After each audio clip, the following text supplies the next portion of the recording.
The plague had come like a shadow over the Greek camp. Day after day, men burned with fever, their cries rising into the air as funeral pyres consumed their bodies. The smell of smoke and death clung to the shore, and whispers spread among the warriors. Apollo, the god of the bow, had cursed them, and the cause was known to all. Agamemnon, king of kings, had spurned the priest of Apollo, refusing to return the girl he had taken as his prize. The priest had prayed, and the god had answered with arrows of pestilence. At last, under pressure from his captains, Agamemnon relented.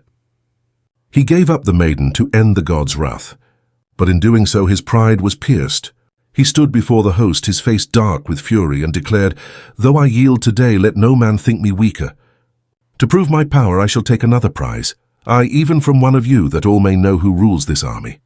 The camp fell silent, unease heavy in the air.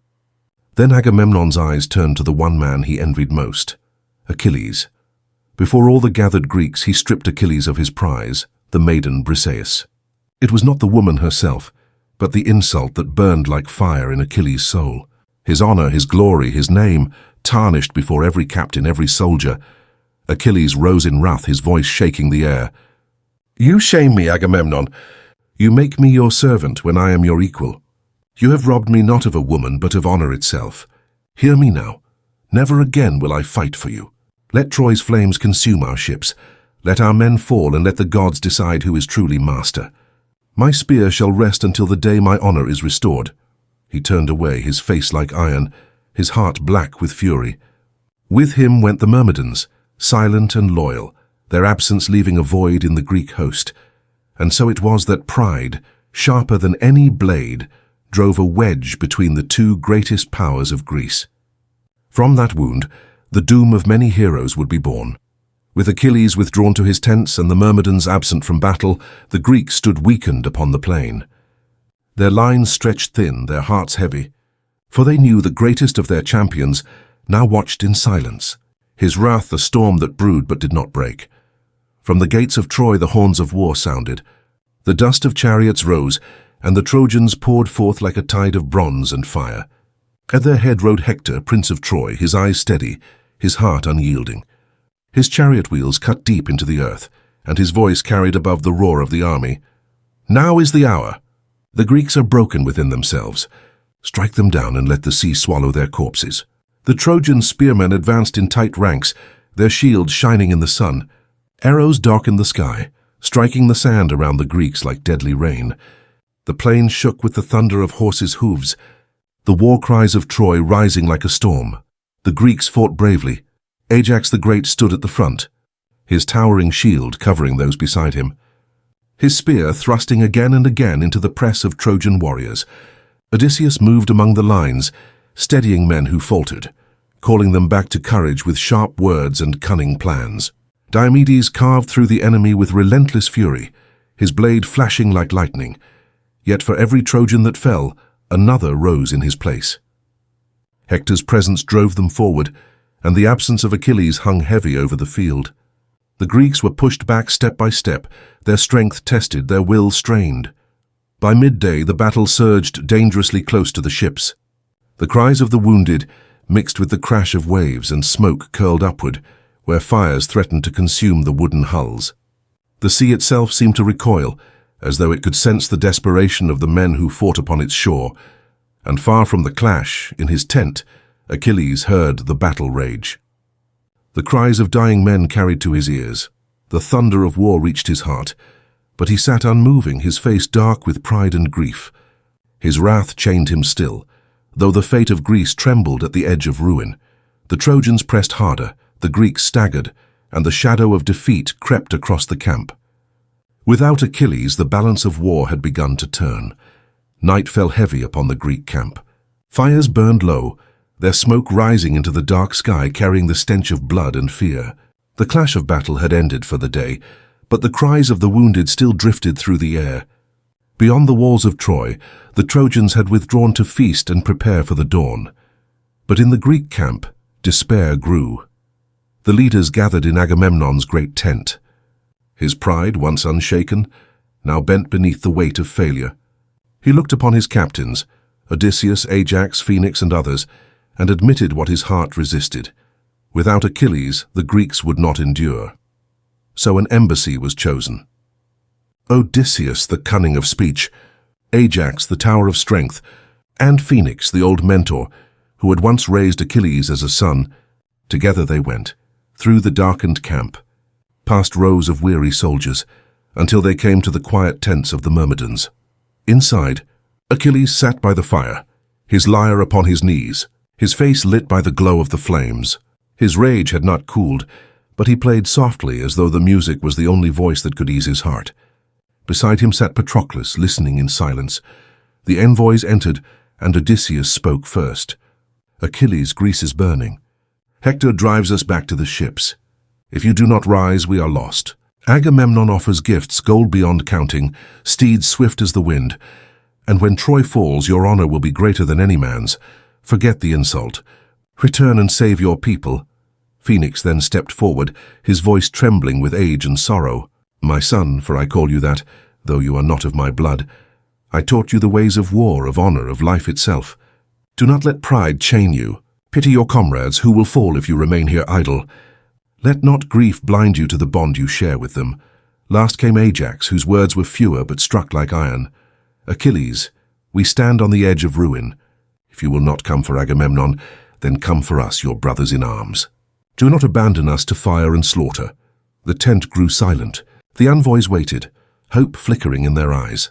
But Achilles' gaze was hard as bronze. "You ask me to forget the insult? To kneel to Agamemnon, who shamed me before all men? No, not even for all the gold of Troy would I fight for him. My honor is my life, and he has stolen it. Let the Greeks suffer. Let them learn what it is to scorn Achilles. I will not raise my spear again until the day my own heart commands it." The words fell like stones into the silence. Phoenix wept, Odysseus lowered his head, and even mighty Ajax clenched his fists in anger. But they could not move him. They left the tent in sorrow. And behind them Achilles remained, staring into the fire, his wrath burning hotter than the flames, and so the Greeks' last hope was denied, and the night deepened with the weight of coming doom. The dawn broke red as blood upon the horizon.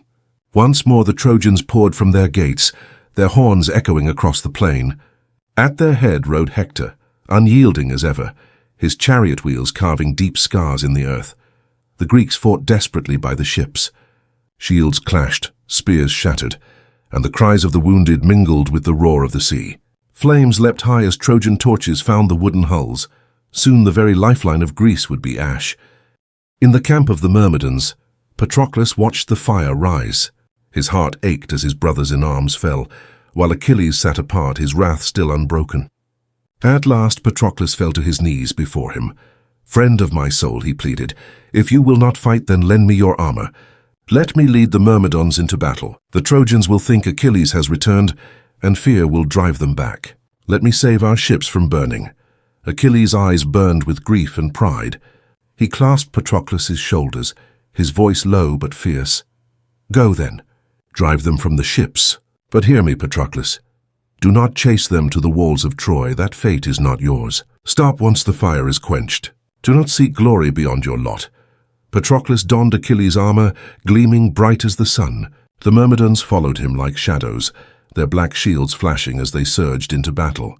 When the Trojans saw the figure they believed was Achilles, a cry of terror swept their ranks. They broke, retreating before him, their courage shattered. Patroclus fought like a storm unleashed. He cut down warriors in droves, his spear striking true again and again. The Trojans fell back across the plain, driven far from the burning ships. Hope returned to the Greeks, their shouts rising as the tide of battle shifted. But Patroclus, carried by victory, forgot the warning. His heart blazed with borrowed glory. He drove the Trojans all the way to the gates of Troy, and there, beneath the shadow of the towering walls, he met Hector. The two clashed with fury, their spears splintering, their shields ringing with the force of their blows. Dust rose in clouds, blood stained the earth. At last Hector's spear found its mark, piercing Patroclus's body. As he fell, his voice rang out one final prophecy, weak yet certain. "Hector, you will not live long after me, for Achilles will come and his wrath will find you." Patroclus fell to the ground, his spirit fleeing, his armor shining still beneath the sun. The Trojans roared in triumph, But for Hector, the words of the dying friend clung like chains of fate. And far off in his tent, Achilles felt it, the breaking of his other half. A cry tore from his throat, greater than any sound of battle, shaking the very air. His grief was boundless, his rage beyond measure. The wrath of Achilles, long chained by pride, was now loosed by sorrow. The camp of the Greeks lay heavy in silence, broken only by the wails of mourning men. Over the body of Patroclus, Achilles wept as though the earth itself had torn in two. His hands, once the strongest in Greece, trembled as they touched the still form of his friend.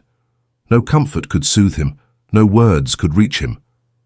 His cries echoed across the sea, and even the gods in Olympus turned their faces, for the grief of Achilles shook heaven and earth alike.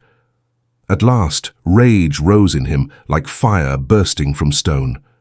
His voice cut the air. "Hector, for this crime, for the blood of Patroclus, no power on heaven or earth will save you. Before these walls, before all of Troy, I will strike you down." Yet before he could fight, his armor, Patroclus' borrowed shell, lay stripped and taken by Hector. Achilles stood bare, a warrior unarmed. But the gods themselves stirred, for the son of Thetis was no mortal man alone. His mother, the sea goddess Thetis, rose from the waves, her eyes sorrowful yet unyielding. She clasped her son's face in her cool hands and whispered, "My child, your path is chosen. Your glory will be eternal, but your days will be few. If you return to battle, death will follow soon after. Yet I know your heart. I will not keep you from your fate. I will bring you armor no man has ever borne." Swift she flew to Olympus, where Hephaestus, the god of fire and forge, worked at his eternal flame. With hammer and anvil, he wrought for Achilles a set of armor more radiant than the sun, stronger than the bones of the earth. The breastplate shimmered like living fire, the greaves shone with divine light, and upon the shield he carved the very cosmos, stars and seas, fields of harvest, and the endless cycle of life and death. When Thetis placed this gift before her son, the Greek camp trembled as he donned it. The light of the armor blazed so fiercely that no man could look upon him without awe. Achilles stood reborn, not a man but a storm-given flesh. He strode to the plain, his spear in hand, his eyes burning like twin torches. The Myrmidons rallied behind him, their spirits lifted as though the gods themselves marched with them. The Trojans, seeing him from afar, felt terror pierce their hearts, for they knew that the true Achilles had returned. The battle stilled for a moment, as if the earth itself drew breath. Then Achilles roared, a sound like thunder rolling from the mountains, and charged. Where he struck, men fell. His spear found no shield too strong, no armor too thick. He was fury incarnate, scattering Trojans like leaves in the storm. None could stand before him, and all the while his eyes searched for Hector. The plain of Troy lay drenched in blood, the cries of the fallen echoing like ghosts across the sea. Achilles carved through the Trojan host as though he were a fire among dry fields, and none dared to stand before him. But at the gates of Troy, beneath the towering walls, Hector waited. His armor gleamed, taken from the fallen Patroclus, though now it felt heavy as if fate itself pressed upon his shoulders. From the ramparts above, King Priam and Queen Hecuba stretched out their arms, begging their son to remain within the safety of the gates. "Do not face him, my son," cried Hecuba, her voice breaking. No mother could bear the sight of her child dragged beneath the enemy's spears. But Hector's heart knew the truth. If he hid behind the walls, shame would cling to him forever. He was Troy's shield, its first and last defense. He could not turn away. Achilles came, his steps shaking the earth, his eyes blazing like a god's. Hector's courage faltered.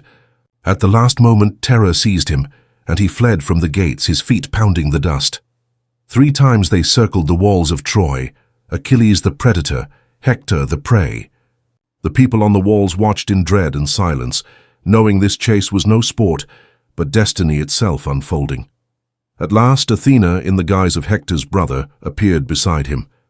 She whispered words of strength, tricking him, and Hector turned to stand his ground. He faced Achilles at last, the 2 warriors alone in the wide plain, all others watching from afar. The air was heavy, the silence deeper than death. Hector raised his voice. Steady though his heart thundered, "Let us swear this if I fall. Grant my body back to Troy that my family may mourn me. Do not leave me for the dogs." But Achilles' wrath was like iron, his voice cut sharp. There are no oaths between lions and men. As Patroclus was denied, so shall you be. I will not rest until your blood repays his." Then the duel began. Spears clashed, ringing like lightning-struck bronze. Hector hurled his spear, but it glanced from Achilles' shield forged by gods. He turned to summon his brother for another weapon, but no brother stood there, only empty air. Then Hector knew he had been deceived. Achilles' spear, guided by fate, found the gap in Hector's armor, piercing his throat. The Trojan prince staggered, his breath failing, his knees buckling beneath him. As he fell, his voice rasped one last plea. "Spare me! For my father, for my mother. Let not the dogs devour me." But Achilles stood over him, eyes dark as night. "Patroclus lies unburied. For him there will be no mercy." With that, Hector's spirit fled, leaving the field silent but for the roar of Achilles' triumph. He lashed the fallen prince's body to his chariot, dragging it through the dust before the weeping walls of Troy. The Trojans cried out in anguish, their hope broken, their prince lost, and thus the wrath of Achilles reached its terrible peak. Glory gained, but at a cost that even the gods mourned.